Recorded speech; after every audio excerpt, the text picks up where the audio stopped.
ಪುತ್ತೂರು ಕಳೆದ ಕೆಲವು ದಿನಗಳಿಂದ ನಿಗಿ ನಿಗಿ ನಿಗಿ ನಿಗಿ ಅಂತ ಹೇಳ್ತಾ ಅಲ್ಲಿನ ದರ್ಬೆಯಲ್ಲಿ ಸಂಭವಿಸಿದಂತಹ ಒಂದು ಘಟನೆಯಿಂದ ಪುತ್ತೂರಿನಲ್ಲಿ ಕೆಲವೊಂದು ಅಹಿತಕರ ಘಟನೆಗಳು ನಡೆಯಬಹುದು ಎನ್ನುವಂತಹ ಭಾವನೆ ಸೃಷ್ಟಿಯಾಗಿದೆ. ಆದರೆ ಪೊಲೀಸರ ಸಕಾಲಿಕ ಮಧ್ಯಪ್ರವೇಶದಿಂದ ವಿಕೋಪಕ್ಕೆ ಹೋಗಿಲ್ಲ. ಆಗಸ್ಟ್ 25ರಂದು ಪುತ್ತೂರು ಬಂದ್ ಸಹ ನಡೆದಿದೆ. ಹಿಂದೂ ಜಾಗರಣ ವೇದಿಕೆಯವರು ಈ ಬಂದ್ ಕರೆ ಕೊಟ್ಟಿದ್ದು, ಸ್ಥಳೀಯರು ಸ್ವಯಂ ಪ್ರೇರಿತವಾಗಿ ಬಂದ್ ಆಚರಿಸಿದ್ದಾರೆ. ಆ ಘಟನೆಯ ಬಿಸಿ ಇರುವಂತಹ ಸಂದರ್ಭದಲ್ಲಿಯೇ ಕಾಂಗ್ರೆಸ್ ಮುಖಂಡನೊಬ್ಬ ತನ್ನದೇ ಸಮುದಾಯದ ಅಪ್ರಾಪ್ತ ವಯಸ್ಕ ಹೆಣ್ಣು ಮಗಳಿಗೆ ಲೈಂಗಿಕ ಕಿರುಕುಳ ನೀಡಿ ಪರಾರಿಯಾಗಿದ್ದಾನೆ.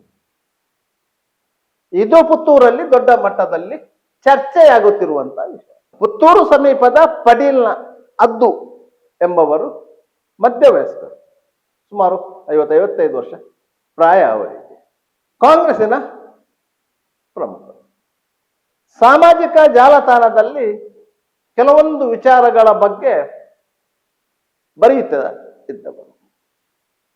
ಪುತ್ತೂರು ಶಾಸಕ ಅಶೋಕ್ ಕುಮಾರ್ ರೈ ಅವರ ಆಪ್ತರು ಅವರು.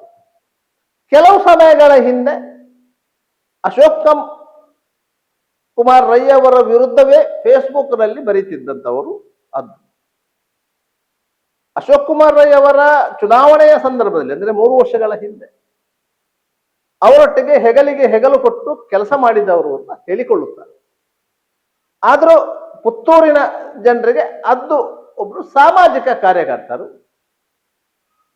ಶಾಸಕರೊಂದಿಗೆ ಒಡನಾಟ ಇಟ್ಟುಕೊಂಡಿದ್ದವರು, ಯಾವುದೇ ಸಾರ್ವಜನಿಕ ಸಮಸ್ಯೆಗಳಿಗೆ ಸ್ಪಂದಿಸುವವರು ಎನ್ನುವಂತಹ ಭಾವನೆ ಇದೆ.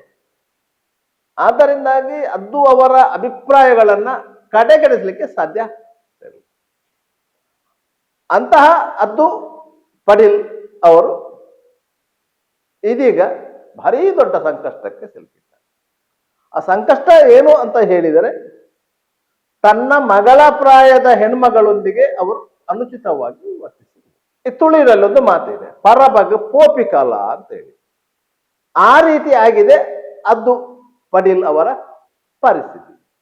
2 ದಿನಗಳ ಹಿಂದೆ ಅದ್ದು ಅವರ ಮನೆಯ ಪಕ್ಕದಲ್ಲಿ ಒಂದು ಮನೆಯಲ್ಲಿ ಒಂದು ಯಾವುದೋ ಖಾಸಗಿ ಸಮಾರಂಭ ಇತ್ತು.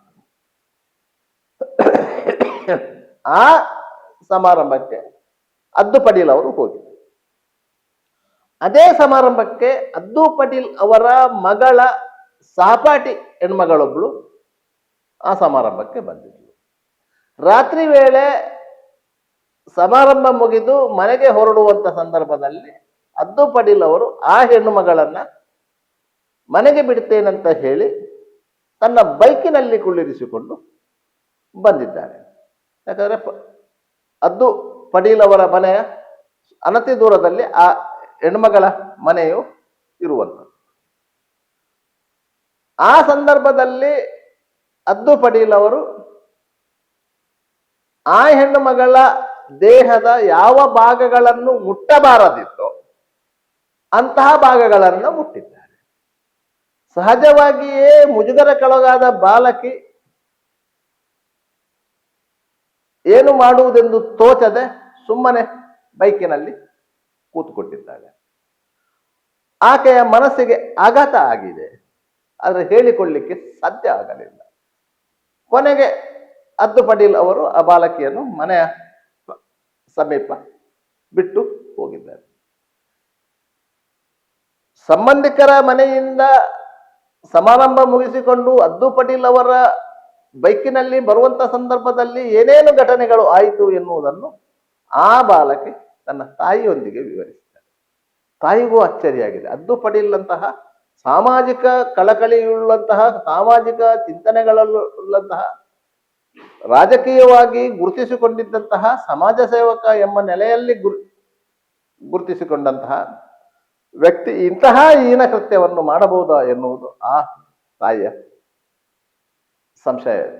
ಮತ್ತು ಮಗಳನ್ನ ವಿಚಾರಿಸಿದ್ದಾರೆ. ಆಗ ಸ್ಪಷ್ಟವಾಗಿದೆ ತನ್ನ ಮಗಳ ಮೇಲೆ ಹದ್ದು ಪಡೀಲಿ ಅಮಾನುಷ ರೀತಿಯಲ್ಲಿ ವರ್ತಿಸಿದ್ದಾರೆ. ತಕ್ಷಣ ಆ ತಾಯಿ ನನ್ನ ಮಗಳನ್ನು ಕರೆದುಕೊಂಡು ನೇರವಾಗಿ ಪುತ್ತೂರು ಮಹಿಳಾ ಠಾಣೆಗೆ ಎಂಟ್ರಿ ಆಗಿದ್ದಾರೆ. ಅಲ್ಲಿನ ಪೊಲೀಸ್ ಅಧಿಕಾರಿಗಳೊಂದಿಗೆ ಈ ವಿಚಾರವನ್ನ ಪೊಲೀಸರು ಸುಮ್ಮನೆ ಸಾರ್ವಜನಿಕವಾಗಿ ಪ್ರಚಲಿತದಲ್ಲಿರುವಂತಹ ವ್ಯಕ್ತಿಯ ವಿರುದ್ಧ ದೂರು ಹೇಳಿದ್ರು ಎನ್ನುವ ಕಾರಣಕ್ಕಾಗಿ ಪೊಲೀಸರು ದೂರು ಸ್ವೀಕಾರ ಮಾಡುವುದಿಲ್ಲ. ಯಾಕಂತ ಹೇಳಿದ್ರೆ ಆ ಸ್ವೀಕಾರ ಮಾಡಿದ ದೂರನ್ನು ರಿಜಿಸ್ಟರ್ ಮಾಡ್ಕೊಳ್ಬೇಕು, ರಿಜಿಸ್ಟರ್ ಮಾಡಿಕೊಂಡ ಮೇಲೆ ಅದರ ತನಿಖೆ ಮಾಡಬೇಕು, ಸಾಕ್ಷ್ಯಗಳನ್ನು ಸಂಗ್ರಹಿಸಬೇಕು, ಇದೆಲ್ಲ ಕಷ್ಟಗಳು ಇರ್ತವೆ. ಆದರೂ ಪೊಲೀಸರು ದೂರನ್ನು ಸಾವಕಾಶವಾಗಿ ಕೇಳಿಕೊಂಡ್ರು.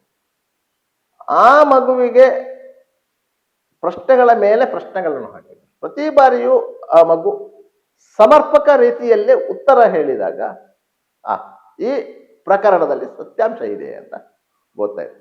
ಅದೂ ಅಲ್ಲದೆ ಆ ಮಗು ಅಪ್ರಾಪ್ತ ಬಾಲಕಿ. ಆದ್ದರಿಂದಾಗಿ ಆಕೆಯ ದೂರನ್ನು ಪೊಲೀಸರು ಸ್ವೀಕಾರ ಮಾಡಲೇಬೇಕಿತ್ತು, ಕೇಸು ದಾಖಲು ಮಾಡಿಕೊಳ್ಳಲೇಬೇಕು. ಇಲ್ಲ ಇದ್ರೆ ಆ ಬಾಲಕಿ ಏನಾದರೂ ಪೊಲೀಸರ ಮೇಲೆ ದೂರು ನೀಡಿದರೆ ಪೊಲೀಸ್ ಸಬ್ ಇನ್ಸ್ಪೆಕ್ಟರೇ ಆ ಪ್ರಕರಣದಲ್ಲಿ ಆರೋಪಿ ಆಗ್ತಾನೆ. ಪೋಸ್ಕೋ ಕಾಯ್ದೆ ಅಂದರೆ ಆ ರೀತಿ ಕಠಿಣವಾದ ಕಾಯ್ದೆ. ಆದ್ದರಿಂದಾಗಿ ಪುತ್ತೂರು ಮಹಿಳಾ ಠಾಣಾ ಪೊಲೀಸರು ಹದ್ದು ಪಟೀಲ್ ಅವರ ಮೇಲೆ ಕೇಸು ದಾಖಲಿಸಿಕೊಂಡಿದ್ದಾರೆ. ಹದ್ದು ಪಟೀಲ್ ಅವರನ್ನು ಸಂಪರ್ಕಿಸಲು ಪ್ರಯತ್ನ ಮಾಡಿದರೆ ಹದ್ದು ಪಟೀಲ್ ನಾಪತ್ತೆ. ಮನೆಗೆ ತೆರಳಿದರೆ ಹದ್ದು ಪಟೀಲ್ ಇಲ್ಲ. ಅಂತೂ ಇಂತೂ ಹದ್ದು ಪಟೀಲ್ ಯಾವುದೇ ಕ್ಷಣದಲ್ಲಿ ಅರೆಸ್ಟ್ ಆಗಬಹುದು ಅನ್ನುವಂತಹ ಸುದ್ದಿ ಆಗಸ್ಟ್ 24ರಂದು ಪುತ್ತೂರಿನಾದ್ಯಂತ ಹರಡಿತ್ತು. ಹದ್ದು ಪಟೀಲ್ ಅವರ ನಿಕಟವರ್ತಿಗಳು, ಸ್ನೇಹಿತರು ಎಲ್ಲರೂ ಹದ್ದು ಪಟೀಲನ್ನು ಹುಡುಕಿದವರೇ. ಆದರೆ ಎಲ್ಲಿಗೂ ಹದ್ದು ಪಟೀಲ್ ಸಿಕ್ಕಿಲ್ಲ, ಈಗಲೂ ಸಿಕ್ಕಿಲ್ಲ. ಇದು ಪುತ್ತೂರಿನ ಕಾಂಗ್ರೆಸ್ಸಿನ ಕತೆ. ತನ್ನದೇ ಸಮುದಾಯದ ಹೆಣ್ಣು ಮಗಳ ಮೇಲೆ ಒಬ್ಬ ಕಾಂಗ್ರೆಸ್ ಮುಖಂಡ ಜನಸೇವೆಯ ಮುಖವಾಡ ಹೊತ್ತುಕೊಂಡವರು ಇಂತಹ ಕೃತ್ಯ ಮಾಡಿದ್ದಾರೆ ಅಂದ್ರೆ ನಂಬಲಿಕ್ಕೆ ಸಾಧ್ಯ ಆಗ್ತದ? ನೀವೇ ಹೇಳಿ.